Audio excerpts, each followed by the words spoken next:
andun yung kulang pa yung mga pambayad. Dumaan din kami sa yung kumbaga sa struggle na kulang talaga.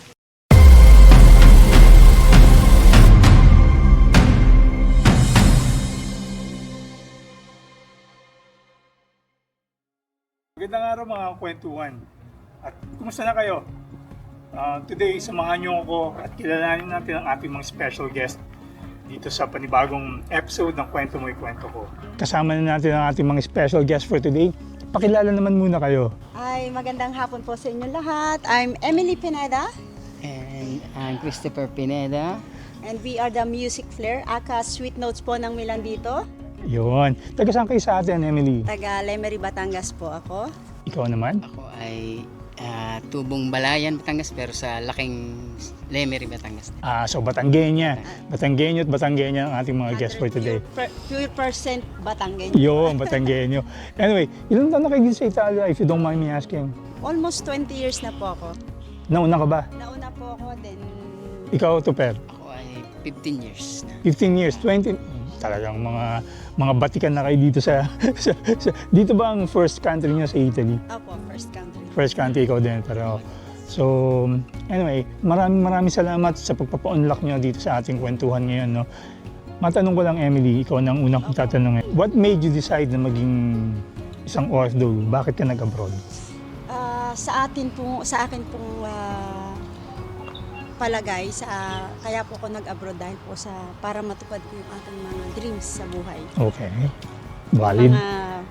For family reasons. Yes. And then of course sa aking magiging pamilya na mabubuo. Para sa Okay. aking pamilya mabubuo. Para kumbaga nandun tayo porsigido tayong maging ma-pursue lahat ng ating pangarap sa Mga buhay. pangarap sa buhay.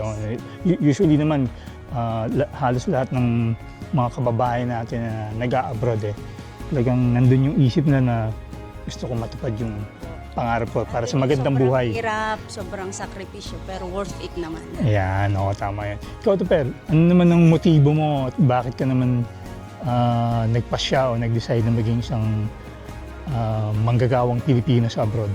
Ako dito, bale, nung kami mag-asawa, syempre, sa Pilipinas, stay muna ako sa Pilipinas. Then, nung nagkaroon ako ng papel, nakuha niya na ako, kaya naging, para magkasama kami, mag-asawa, magkatulungan kami dito. So bale, parang sumunod ka lang sa kanya. Pinitisyon mo na lang siya, parang gano'n. So, ngayon, magkasama na kayo. Kumusta naman ang buhay bilang isang OFW? Masasabi ko pong dumaan po kami sa hirap, dumaan kami sa butas ng karayom, pero this is it po. Nandito na po kami kumbaga nandun na po kami sa rurok ng tagumpay. Aba, ang galing ah. Ang galing na, ang galing na. Teka, mabalik tayo ng konti.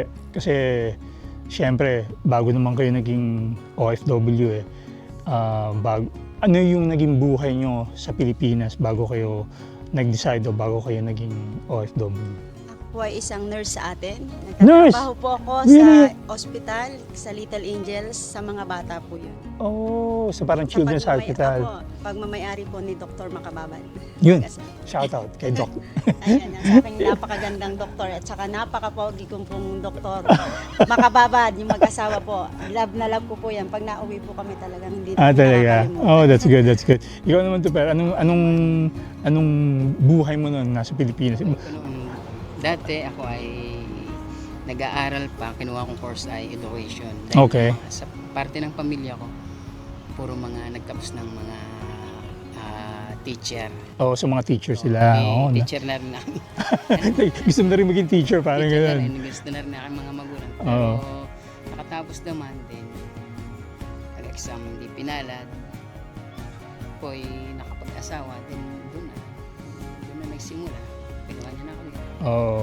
So bale, at least, di ba, nag-try ka, pero yung pagiging isang, yung kumbaga, mindset mo noon na gusto mong maging teacher, biglang nabago nung napangasawa mo si Emily at kinuha ka niya bilang Hindi yata ako pang teacher talaga.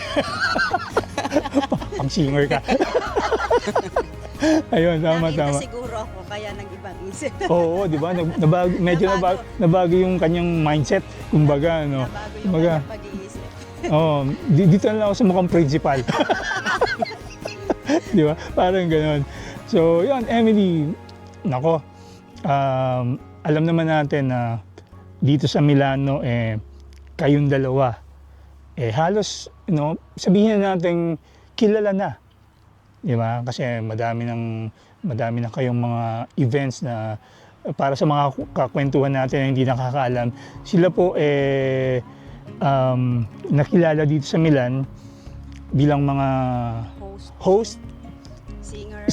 /singer, dancer na rin. Tsaka Oo. kumakain din po kami ng apoy minsan. Ala. Depende po yan sa request ng Depende sa request ng mga clients. So, anyway, pero bago nangyari itong mga gitong gig nyo, pagdating mo dito, Emily, nung dumating ka dito sa Italy, ano yung mga kakaibang karanasan na experience mo dito sa... Kakaiba, parang nung una kasi yung dating ko dito is parang pagdating ko agad, shoot na agad ako sa trabaho. In one Talaga? day po, wala akong salitang alam, pero dahil nga nandun yung porsigido kong ma-hit ko yung gusto ko sa buhay. Yung goal. Yung mga goal ko sa buhay. In one day po, nag-start na ako. Wala akong alam ni Haniho. Basta, ano lang po, language, ano lang po ang alam ng mga amo ko. So, nagkakaintindihan na rin. Sign kami. language. Sign language lang po. Pero ano yung una mong naging trabaho bilang isang OFW? As in, sa bahay na po. Sa bahay din.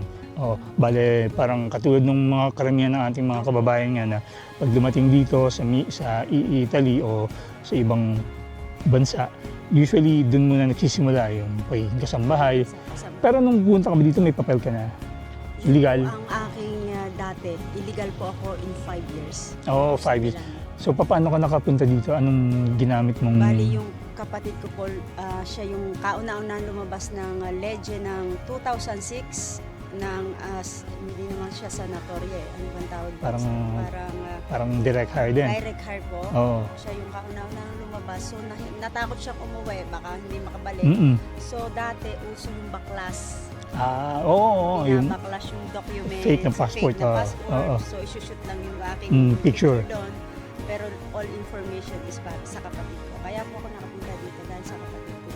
Okay. So, bale, ang paraan mo ng pagpunta dito katulad nung most of our kababayan din na mga nag-Italy, bumayad. Bumayad po. Okay. Bumayad ka ng magkano yung binayad mo if you don't mind me asking? Hindi naman po tataas dahil medyo siguro nasa pababa po ng 100,000 kasi baklas po siya so hindi masyadong Hindi komplikado. hindi po masyadong mahal ang nung time na yon.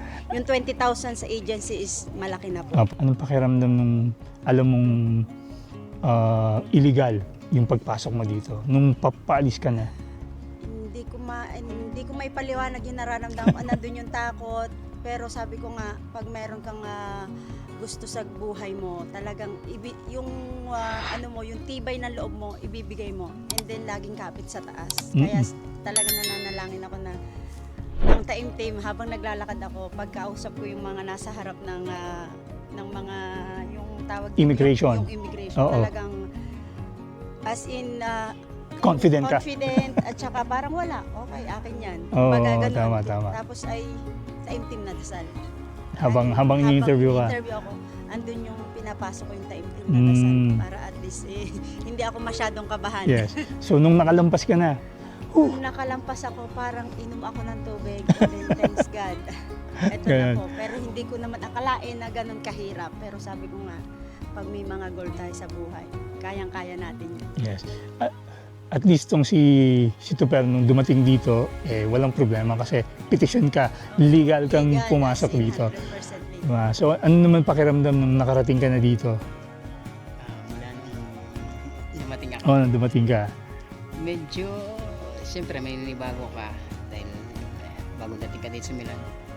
Then wala naman trabaho agad. Maghihintay na lang ng part-time sa mga bahay. Ito lang akin una dati. Oo. Dahil hindi pa rin marunong ako mag-parla. Mag-Italiano. Kaya pumasok kahit sa mga empresa na part-time muna. So, nagbahay-bahay ka rin muna. Bahay-bahay Ano yung nararamdaman mo nung nagtatrabaho ka bilang kasambahay? Okay lang naman din dahil nasa amin naman din ako eh. Okay naman na Parang hindi na bago. naglilinis din ako Oo, sa bagay. Ngayon nga lang para sa ibang tao na, no? So, yung pakiramdam, yun na lang inisip mo siguro. Pareho din lang naman ginagawa ko sa atin to. Napasok ako Di sa ba? At least may bayad, may Oo, euro yan. yun, may bayad. Yun nga. Madali ako nakapag-adapt dito ng trabaho dahil before sa atin, madami akong trabahong na-experience. Siyempre tulad ng pamamlansya sa company. Okay. Mga So, more or less, meron ka ng experience. experience sa mga trabahong bahay, sa mga ganun. Oh, that's good. So, parang hindi ka na rin masyadong nanibago. Diba? Sa pag-ano nga na, para tsaka yung pag-maintain ng oras dahil dito ang oras ang binibigay nila mahalaga. Yes. Paano tatapusin yung gawain sa isa Set na oras. Oo, Tama. ibibigay sa'yo. Tama. Emily, ikaw, nung mga panahon na bago-bago ka pa lang dito sa Milano, sa Italy, meron ka bang mga experiences na hindi mo malilimutan na nangyari sa'yo? Experience sa akin naman parang wala namang, ang nangyari lang sa akin, sobrang, yung aking oras talaga is napakahalaga. Parang hindi ko pinapatay yung oras ko. Once na may oras ako, talagang binibigay ko lahat yung lakas ko. Trabaho. Parang wala akong ginawa sa buhay ko kundi trabaho. Yun lang siguro. Pero experience ng masama, wala naman. Wala naman. ako. Very lucky. Very lucky Yun, po ako sa sobrang aking, fortunate ka. Sobrang lucky po ako sa aking amo. Kasi Amo. sobrang bait. So, yung naging amo mo noon Yung hanggang amo ngayon? ko, ng first day hanggang ngayon. Wow, talaga? So, 20 years na. 20 years. Wow, ang galing ha. Hindi pa rin po ako nagpapalit sa ngayon. Yun tinatawag na talagang meron kayong magandang rapport. Meron na po kami magandang raporto. Kumbaga, Oo. parang kami Tinuring ka na nilang Tinuring kami kapamilya. Yun ang pati mga anak napakaganda. ko. Talaga. Natatawa ako kasi kung makikita niyo yung Facebook ni Emily, minsan tawag sa kanya babaeng walang pahinga eh. Kasi ang daming racket nito eh. Opo, sobrang dami. Di ba? Ang daming Parang, racket. Nag-host, kumakanta, Nagtitinda po ako. yun, Lahat. nagtitinda ng mga kung ano-ano. Bakit mo pag ginagawa yun eh kung okay na naman yung, sabi mo, okay na naman yung goals mo? Kasi po, parang gusto ko naman pong i-improve naman na makuha ko lahat ng kapatid ko dito. Oh, So okay. parang ginawa ko pong stepping stone yung pagiging masipag, pagiging raketera. Kasi po doon ko nakukuha yung aking pinapaikot na pera. Kasi may mga goal po ako na gusto ko kung ano yung nararanasan ko at nakukuha ko ngayon, gusto ko iparana sa kanila. Okay. Ayoko nang maging makasarili na ako yung umaangat, sila naman hindi. So Mm, ang nangyari po, kinuha ko po lahat yung rest pong 4 na kapatid ng kapatid mo na nasa Pilipinas. Oo. Ngayon, speaking of that, no, Sa tulong din po yun ng asawa ko syempre. ni Christopher, Sobrang bait po. Basta kung ano pong plano ko, go lang ng go. full support. Full support po sa lahat ng gawain ko. Tandaan niyo mga kakwentuhan na kailangan na mag-asawa lagi Opo, nagsusuportahan. yun po ang pinaka-importante. Importante. Oh. Pero speaking of yung mga kapamilya, meron ka pa bang sinusuportahan sa atin? Yung nanay ko na lang po. Nanay mo na Nanay lang. na lang. Ikaw, Tupe, Hindi, magulang ko na rin. magulang mo na Pero, rin lang. dahil yung mga kapatid ko naman ay yung mga trabaho na din sila, may mga asawa. Sa atin, sa Pilipinas. So, bale, kahit papaano, nagfa-financial support ka sa parents, which is normal naman. Okay. Kung saan, nung bago pa lang kayo dito, kung saan naman yung naging pamumuhay niyo? Nung kami naman po ay bagong magkasama mag-asawa, syempre nandun po yung adjustable namin sa isa't isa. Adjustment period. Adjustment period na andun yung kulang pa yung mga pambayad, kumbaga nag-iipon pa kami ng kung saan kukunin yung pambayad sa ganito, sa ganon, bills, yung mga nahiram namin. Dumaan din kami sa yung kumbaga sa struggle na kulang talaga. kailangan na namin paghirapang mag-asawa. Yung mga ganong pagkakataon, ano yung naiisip mong parang hindi ka ba nagsisinap? Parang hindi lang ako o sumama o umalis sa atin. Dumaan ba sa yung mga ganong pagkakataon? Hindi ko naman iniisip na ganun dahil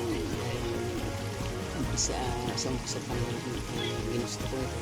Tsaka talagang hahanap na lang ako ng paraan para magkaroon. Ng pagkakitaan, nasolusyonan. Sa ngayon, saan ka na nagtatrabaho? Mula noon, nung wala pa kaming anak, bago pa nga ako, mahirap yung trabaho. Tsaka bagus nung kami, nung nagkaroon na anak, nakapag-isip-isip ako na magdagdag na ako ng trabaho. Nakasan ng konteno para kahit ano hindi kumuha ko ng ibang trabaho na mag-impresa. May mga pinsan din kumuha saan para nung una ay makapasok sa impresa. Makapasok sa impresa. Pasok sa impresa. Impresa ng ano yun? Impresa di Polizia. Saka naman ako naghanap ng iba pang impresa para dahil medyo nasanay. So hanggang simula noon, nakakita ka ng impresa, hanggang ngayon, yun ang naging trabaho mo. Ayun pa rin naman. Para sa kaalaman ng mga kakwentuhan, yung Impresa de Polizia po yun, parang cleaning company. Nagbibigay sila ng mga cleaning services sa mga negosyo, mga businesses dito sa Milan, mga bahay, at kung ano pang mga malalaking company na dito sa Milano. So sa ngayon, okay na yung inyong status sa buhay bilang isang manggagawang Pilipino.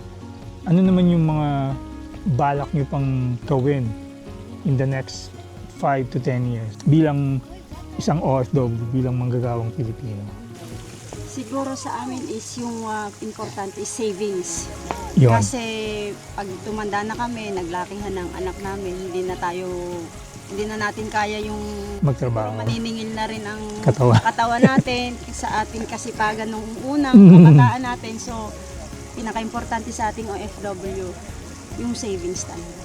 Yes. Pinaka-importante, savings. Kasi yan yung magiging ano nyo sa buhay.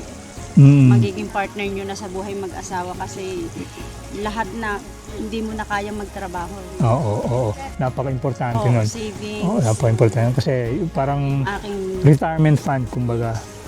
So sa ngayon, matanong ko lang kasi nabanggit natin kanina, ikaw ay nag-host, nag-MC, singer. Paano may nabansagan na Sweet Notes of Milan? Nung una po kasi, kakanta-kanta lang kami sa mga Mga events. Mga events, Fiesta. sa mga piyestahan. Okay. Tapos ay natutuwa na kami sa isang balot na pansit, yung may minudo, pag Talaga. umuwi. Sharon. Then pag natatagpuan namin itong isa sa pinaka natin, makulit, kwela, at talagang masayahing MC natin na si Host Mayet. Siya po yung gumawa ng name namin. Ayan. Shout out naman kay Host Mayet. Yan lagi po yung tumatawag sa amin na yan ang aking isang paboritong couples, The Sweet Notes. Kaya po nabansagan kami. And The then Sweet yung mga Notes of tao din po Milan. yung nagbigay sa amin ng bansag na The Sweet Notes. Pero meron po talaga kaming amin na ginawa po ng aking kumare na si Jenilyn Villalobos, ang The Music Flair po. May mga meaning po yon. So hindi ko na po naalala kung anong meaning yun, pero siya po yung gumawa ng Okay. Last year na po talagang dire-diretso po ang event namin. Halos, kumbaga, yung katawan at boses na po yun namin ang bumibigay. Kasi nga po parang nung time na yun nga is, na dahil kay Mayet po, kay Host Mayet, yun, nag-boom po yung name namin. Shoutout po naman si At Mayet. syempre, shoutout po sa aming nag-iisang Host Mayet. And of course, sa aming napakagaling na si Boss Gilmar. Thank you very much din po. Ayan. Dahil kami na late, pakakantahin daw po kami ng nakatambling. Yes, si Host Mayet, ang daya niya na. Kaya nga po. Hindi ko pa nakakwentuhan niya. Dapat makakwentuhan ko din yan. Sobrang busy po ng tao. Oo, kaya lang, yun nga. Sobrang busy ata yun sa pagbabalot. Hindi, joke. Siguro hindi na magkaintindi sa kanyang balot. Oo, di ba. Anyway, mabalik tayo sa kwento nyo, no? Napakaganda yung kwento nyo kasi ikaw yung naunang dumating dito, naranasan nyo rin magkaroon ng mga struggles bilang OFW dito sa Italy. Kasi syempre, unang-una dyan yung language barrier, di ba? So, sign language usually, o English, yung mga mga Italians naman, most of them, hindi naman ganun nag-i-English, no? Noong mga panahon na yun, lalo na. Po talaga, Diba? as in, talagang sila is sa kanilang Sa language. Oo. Kasi usually, yung mga humahanap ng mga kasama nun sa bahay, yung mga medyo may mga edad na. So most of them hindi nag-i-English. So yun, isang napakalaking struggles noon. I'm sure nalampasan nyo naman. Tapos ngayon, nabanggit mo na kahit papaano, yung mga goals, mga pangarap mo, unti-unti mo nang naabot. Naabot. Naabot mo na. So, meron ka pa bang mga adhikain na gusto mo pang makuha? Kayong dalawa. Naman po is ang aming dalawang goal po is para sa mga bata. Sa mga bata So na. yung time namin, effort, lahat ng sakripisyo namin, Para na sa mga bata. dedicated na po namin ngayon sa aming mga anak. Di ba? So, may mga anak na tayo, kailangan doon naman tayo mag-focus sa kanilang future din, di ba? Anyway, nako, ang sarap na ating kwentuhan. Pero at this point in your life, kayo ba nag-decide na kung dito na kayo mag-i-stay sa Italy o balak nyo pang umuwi sa atin for good? Para po sa aming mag-asawa, pag napapag-usapan namin, parang much better na po dito. Parang gusto na rin po namin manirahan dito. Bakit? Kasi nga po nandito yung mga anak namin. Mhm. So yung mga anak namin ay gusto na rin dito. Tapos ay sa Pilipinas parang ang hirap po ng pamumuhay. Parang labas lang ng labas ng pera. Mhm. Kahit anong gawin mong negosyo, wala pa din. Para sa akin, much better po na kami dito, mag-stay, mag-for good dito. Sangayon ka ba doon, Chris? Sang-ayon ako dahil mga bata na dito lumaki, hindi naman abot, sanay Oo. sa Pilipinas na mag-stay habang dito sila lumaki, dito kanilang dito na sila buwang. Siguro pagpunta lang sa na lang. Bakasyon lang, oo. Nabanggit mo yan, yung mga business sa Pilipinas. Nagkaroon ka ba ng experience na nagkaroon kayo ng... Kasi usually, tayo mga OFW, minsan, nangangarimuhanan din tayo di ba? Na, o kaya naman sa kagustuhan natin makatulong sa ating mga kamag-anak, kapamilya sa Pilipinas, nag-iisip tayo ng negosyo. Di ba? Minsan para makatulong sa mga naiwan natin sa Pilipinas at para na rin kahit paano magkaroon tayo ng konting extra income. Naranasan niyo bang magkaroon ng ganun sa Pilipinas? Hindi po ako ng ganung Hindi ka pumasok? business. Hindi po kasi minsan nagiging ugat din po yun ng away Talaga? Opo para sa akin. Kasi po minsan Sa bagay, syempre, hindi nyo hawak si budget and then sila yung nag-manage doon. So, kung ano lang yung isinend sa inyo, nakita I-present sa nyo lang. inyo. Para po sa akin, hindi po ganun. Sa bagay. Totoo naman yun. Siguro, nandun ako.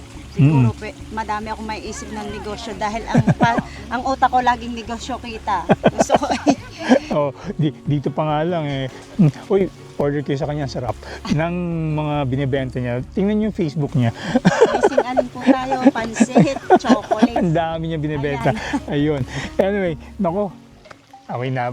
Napapasarap ang kwentuhan natin. Bago tayo magtapos, Emily, please promote your page kung social media pages. Kung sa Facebook man yan o kung saan.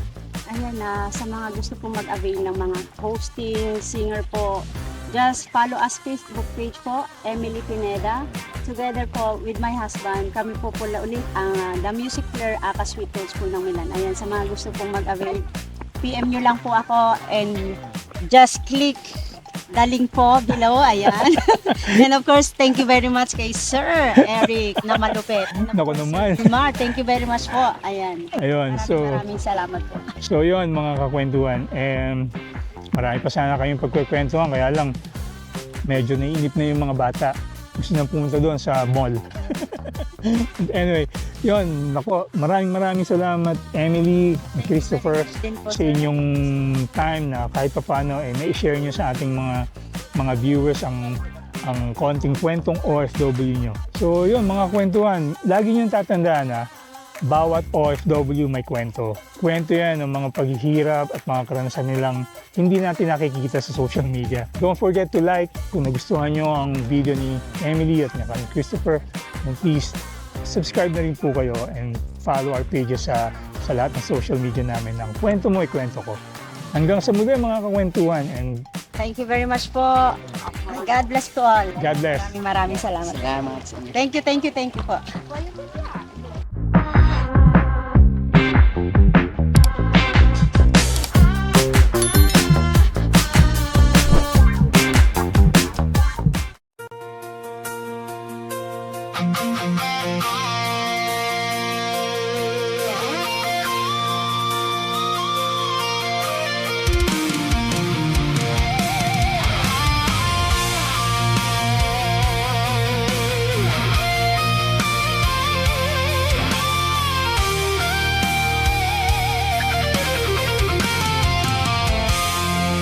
From this moment, life has begun. From this moment, you are the one. Right beside you is where